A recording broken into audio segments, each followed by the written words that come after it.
When I was 15 and trying to earn extra cash on the weekends, I would end up dog sitting. I'd dog sit for my neighbors, my family, and anyone who paid me honestly. Well, one weekend, I was asked by this family, the Carsons, to dog sit their husky, Tito. Now, one thing you should know about the Carsons, they're rich.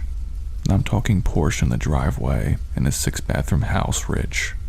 So when Mr. Carson asked me to watch their dog Tito for the weekend, I immediately said yes, knowing the pay and the tip were going to be great. The Carsons were going to be gone till Sunday afternoon. They gave me the list of instructions for Tito and $50 for dinner money on account that I would be spending the nights there because they did not want Tito to be left alone. I guess the story really starts that Friday night, the first Friday I was staying at the Carsons. By all accounts, Tito was a great dog. He listened, didn't bark like a maniac, and liked to cuddle. Pretty easy money if you ask me. Well, Friday night, that's when things absolutely took a turn for the worse. I had just gotten back inside the Carsons' house from taking Tito on his final walk before bedtime when it started to thunder and lightning. I remember thinking that I was lucky that I just finished the last walk for the night. Otherwise, I'd be soaked to the bone. Anyway, after I gave Tito a treat for being a good boy, I put him in his cage in the kitchen per the instructions Mr. Carson had left me. After I made sure the cage was locked and secured, I said goodnight to the pup and headed for the living room.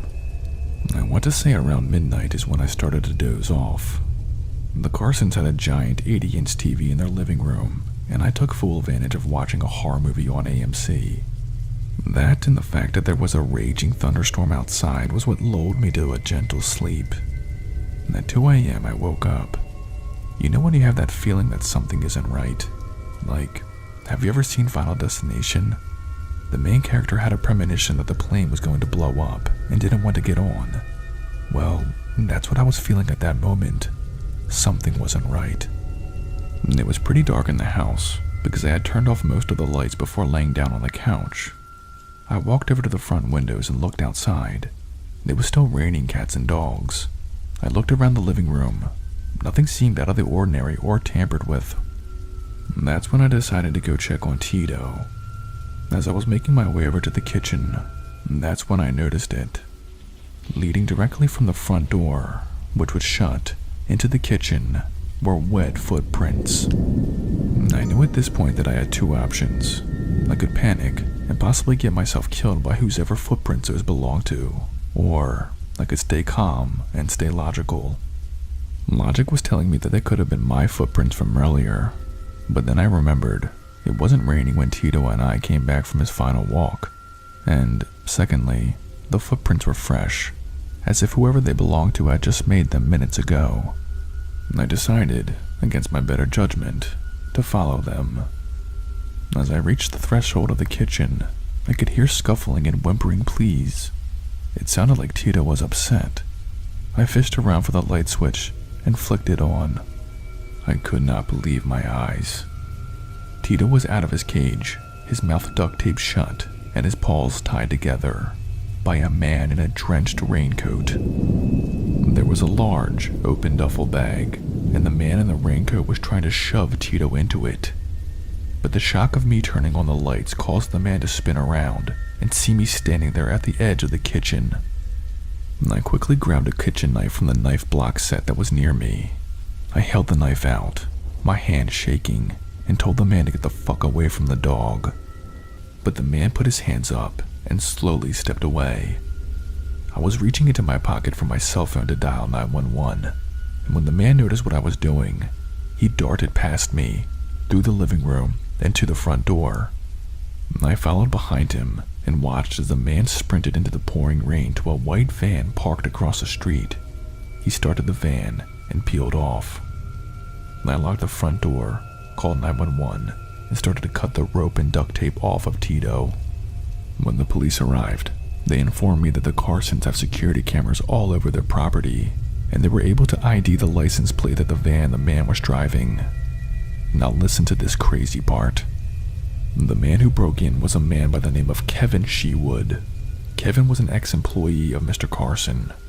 Kevin believed that he was unjustly fired and decided to enact revenge upon the Carsons by breaking into their house, stealing their dog, and holding him for ransom. Unfortunately, Kevin did not expect me to be there dog sitting that night, which thwarted his plans. And I think he ended up doing 4 years in prison for breaking and entering and attempted kidnapping of an animal. When Mr. Carson learned that the kidnapping was prevented because of me, he gave me the biggest tip that even to this day I have ever received. And I guess the moral of the story is, when you get that gut feeling that something isn't right, listen to it. It's that primal instinct we've been given to survive on this planet. Use it and be safe.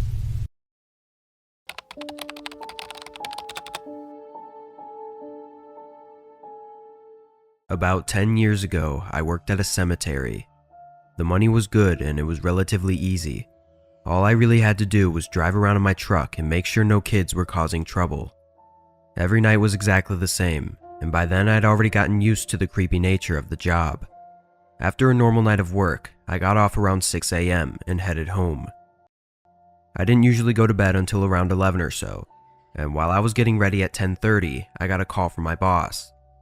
He asked me if I had seen anything last night, and I said no because I hadn't. He then told me that a grave had been defaced. I swore I didn't see anything though, especially not some group of kids, which are typically the culprit. Anyways, he asked me if I could come back and help him clean it, and I agreed of course because I kind of felt like it was my fault. When I got there, I realized I had underestimated how horrible these writings on the grave had been. This was not the usual small writing or anything. There was writing all over the stone, with horrible words and markings. What made it so much worse was that when we were cleaning everything off, I was finally able to read who the person was. I will obviously not say the name for privacy reasons, but it was a child, only 8 years old when he passed away just a few months prior. I was filled with anger and sadness, unlike any I felt before. I mean, who does that to a kid? I stayed with my boss for a bit, as we checked some surveillance footage. This cemetery was huge though, and the only camera we had was on one building where the funerals were held, and it wasn't very big. And again, this was quite a long time ago, and cameras weren't what they are today. We didn't see anyone at all. My boss notified the town's office, as the cemetery is owned and run by the city, and for the next few weeks they had some new guys come out to go on watch with me from dusk to dawn. Those weeks went by without anything happening. Didn't see anyone or find any defaced graves. One of the guys rode around with me while the other one stayed near the entrance. I actually became good friends with my watch partner. We wondered and talked about what the defacer looked like, and after some time it seemed like we'd never get to know. Nothing was really happening anymore, and it kind of seemed like a one and done type of screwed up situation. Eventually, the other watch guards left due to the inactivity, and it was back to just me. Another week went by of nothing, before something happened again. One night, as I had just started my shift and began patrolling, I drove all the way to the back of the cemetery, got out, and began my walk, which I had to start doing to see if any graves had writing or whatnot. As I was getting to about where the kid's grave was, I realized that something was off. I was a couple 100 feet away from the kid's grave, and it was pitch black, but something looked out of place. I stared in that direction for a whole 30 seconds, getting a little creeped out even. Then I started walking closer, shining my dim flashlight all around the area. Once I was just 100 feet away, I shined my flashlight again at the kid's grave. The light barely reached that far, and in the dim, foggy darkness, I could see a black figure laying on the ground completely still next to the grave. Obviously, I was horrified. I didn't know if it was a dead body that had been dug up or a living person trying to hide. I stepped closer slowly, and once I was maybe 40 or 50 feet away, I almost got a heart attack as the figure jumped up and sprinted into the dark field of graves, completely disappearing in the darkness in just a few seconds. I stood in place, shocked, horrified, and confused. Once I got a hold of myself, I ran back to the truck and radioed for the police. Then I went back over to the kid's grave. I warn you, what I saw was really disturbing. In front of the gravestone was a hole. It wasn't a big hole, nothing done from a shovel, but more like someone's hands. It didn't even go very deep, maybe just a foot. Either way though, someone had tried to dig up this child's grave with their bare hands, and it made me sick. I'm not sure what the person was trying to achieve, and unfortunately we never figured out who did it, but rest assured it never happened again. The town hired 2 new people permanently, and one of us always kept watch over that grave specifically, while the other 2 scouted the area. The city also had more people on watch throughout the day as well. To this day, that's been by far the worst thing I've seen while doing graveyard work. No ghosts, no creatures, just horrible human beings.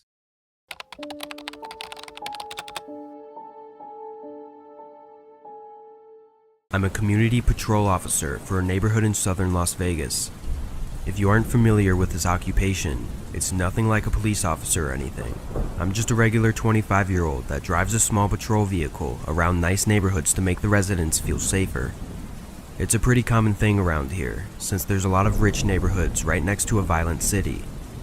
On my patrols, I have to also report specific community violations.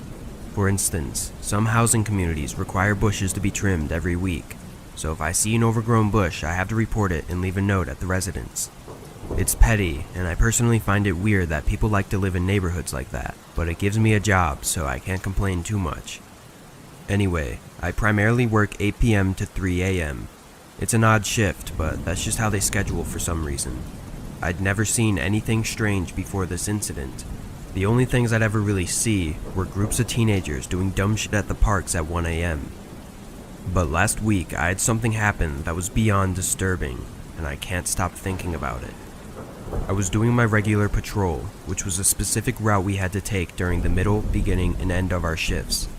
This was my mid-shift patrol, so it was about 10 p.m. and pretty quiet outside. During the drive, I have to check the community pools to make sure they are locked for the night. I pulled into the small parking lot and walked over to the gate. I quickly walked inside and checked the pool area to make sure nobody was still inside, then went back out and locked it. As I made my way over to my car, I noticed a hooded man sitting on one of the park benches not far from where I was. Both of his hands were in his pockets, and he seemed to just be staring at the ground. Honestly, I thought this dude was just waiting for his drug dealer or something, but I didn't know, nor did I really care. I got back in my car and continued on with my route. The community is large, and the routes take probably an hour to complete with no traffic. By the time I finished, it was just about midnight. For the next little bit, all I had to do was drive around the neighborhoods. I mindlessly moved the car through the streets for a while, before finding myself back by the pool, to which I noticed that the man was no longer sitting on the bench. I slowed the car a bit, looking around the sidewalks in the park purely out of curiosity, but I didn't see him anywhere. Not thinking much of it, I kept on. As I drove past the dark, empty park, I couldn't help but get an uneasy sense going through me. I don't know what it was, but something felt off. I continued for a few more minutes before pulling up to a stop sign and noticed a man on the side as if he was going to walk across. After a few seconds, I recognized him as the same hooded man from earlier. He slowly made his way across, but stopped halfway and turned to face me. Being only a few feet away, he quickly walked up to my window, trying to ask me something. I cracked the window slightly, and the man quickly asked me where a specific address was. Of course, I said I didn't know. Sure, I could have looked it up or given him a general direction, but the circumstances of the situation felt very off. Even more oddly, he didn't even have any emotion or response when I said I didn't know. He just stood in silence for a second, then repeated his question, exactly as he said it before. This was when I really started to get nervous and feel unsafe. I told him I needed to leave, quickly rolling up my window and beginning to move forward. The man didn't do anything as I drove off. Looking in my rearview mirror, he was just standing there in the middle of the road watching me drive away. I parked down by a nearby street by one of the houses, then collected my thoughts.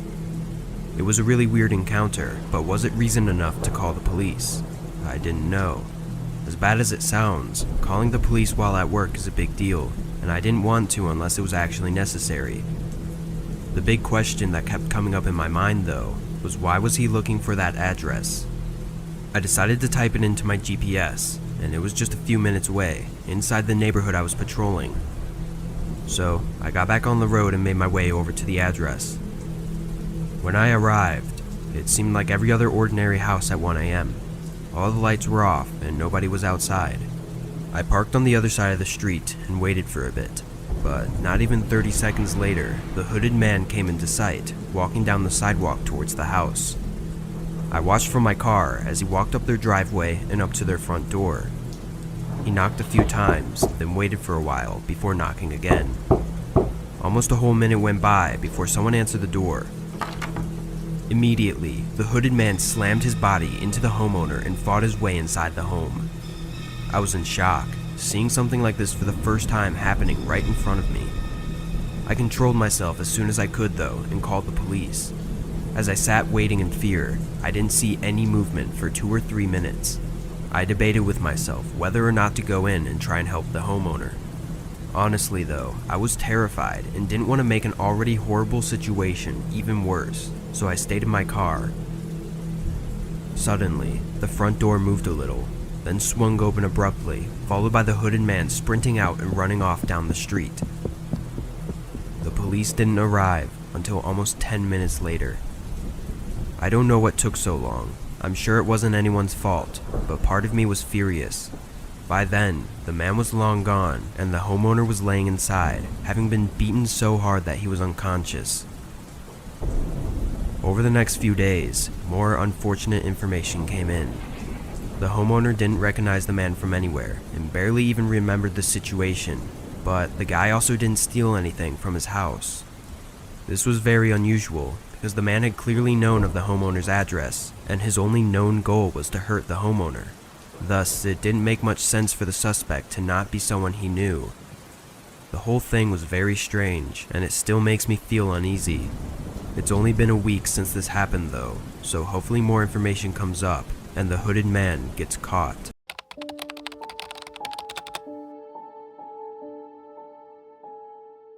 I had recently graduated when this occurred a few years ago, and was taking full advantage of my summer vacation. I had started working full-time at the high school where I had just completed my studies, since I needed the money for college. My family had asked me to accompany them to my grandparents' home in Virginia, but I had declined because I had already purchased tickets for a concert that was set to take place on the very day we had to depart. I didn't mind staying behind at all. I mean, what 18-year-old doesn't want a house to themselves for a full week? Furthermore, I had no concerns that my neighbors would complain about the parties or cause me any kind of inconvenience because most of them were gone as well.